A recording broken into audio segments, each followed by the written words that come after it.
Awali ya yote na shukuru sana Mungu aliyetulinda na kututunza na kufika tena katika mkutano huu mkuu wa wachungaji, baraza la wachungaji jimbo la Manyara Magharibi, ambapo tunahitimisha muhula wa miaka 4 ya uongozi ambao tulianza mwaka ule wa 2021 Februari.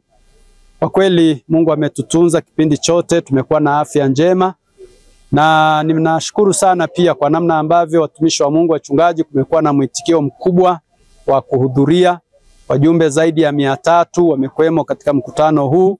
Lakini pia tunamshukuru sana Mungu na kumshukuru baba yetu askofu mkuu kwa kutupatia simamizi na mwakilishi wake aliyekuwa mgeni maalum katika shughuli zetu. Kwa kweli amefanya shughuli kubwa na njema sana ya baraka.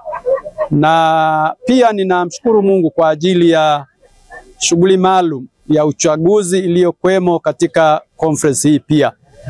Mungu ametusaidia, tumekuwa na uchaguzi mzuri wa utulivu na ambao umefanyika kwa namna rahisi sana. Kwa kweli tunamshukuru Mungu. Mimi binafsi nimshukuru Mungu. Kwa kweli wakati tunamaliza awamu hii na hata katika hotuba yangu nilisema Mungu na wajumbe wawe huru sasa kuweza kuongozwa na Mungu kupata viongozi wale Mungu anaowataka kwa awamu hii. Lakini jambo la shukuru Mungu, bado Mungu amenipa tena nafasi kwa awamu hii. Ni awamu yangu sasa ya 3 ya kwanza, anaanza awamu ya 3 ya miaka 4 ya kuwa askofu wa jimbo. Unajua ukifanya miaka 4, miaka 4 mingine 8 na bado watu wanaweza kuwa na imani kubwa na wakaweza kupitisha kwa kiwango cha kura ya mapendekezo, basi hili ni jambo kubwa ambalo binafsi namshukuru Mungu kwa ajili yake. Nachosema mimi binafsi pamoja na timu yangu tutaendelea kujinyenyekeza kwa Mungu, kulitumikia kusudi la Mungu, lakini pia kuwatumikia watumishi wa Mungu na kanisa la Kristo pia. Wito wangu kwa viongozi wote wa ngazi ya jimbo na sehemu ambao tumechaguliwa. Tunajua kabisa uongozi wa kimungu ni tofauti na uongozi wa kidunia wa kisiasa.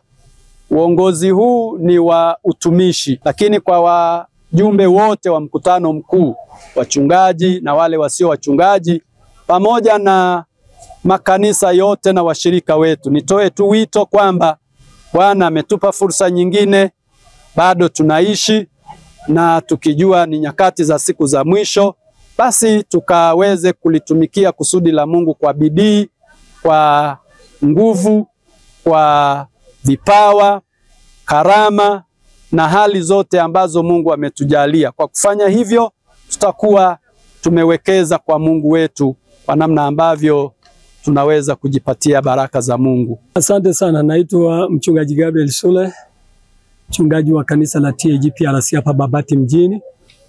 Leo tumekuja kwenye mkutano mkuu wa uchaguzi wa jimbo letu la Manyara Magharibi.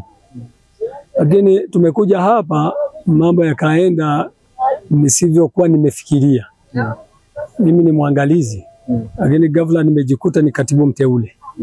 Baada ya uchaguzi kuendelea, jina langu kusikika kwenye majina ya watu ambao wanatakiwa washikiwe nafasi, na nilipigwa na butwa, maana sikutegemea wala sikufikiri.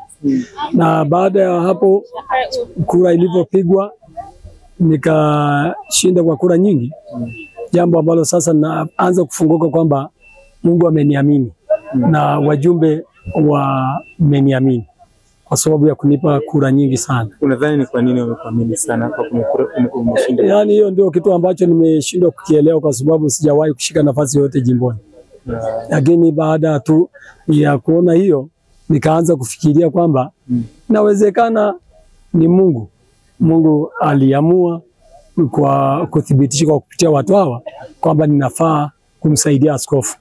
Kwa hiyo mimi pia kwa sababu ya wajumbe hawa kuniamini, alafu askofu wa jimbo pamoja na kamati yake kuniamini na wakaliteua jina langu, naahidi nitamsaidia katika majukumu yote yanayohusu katibu.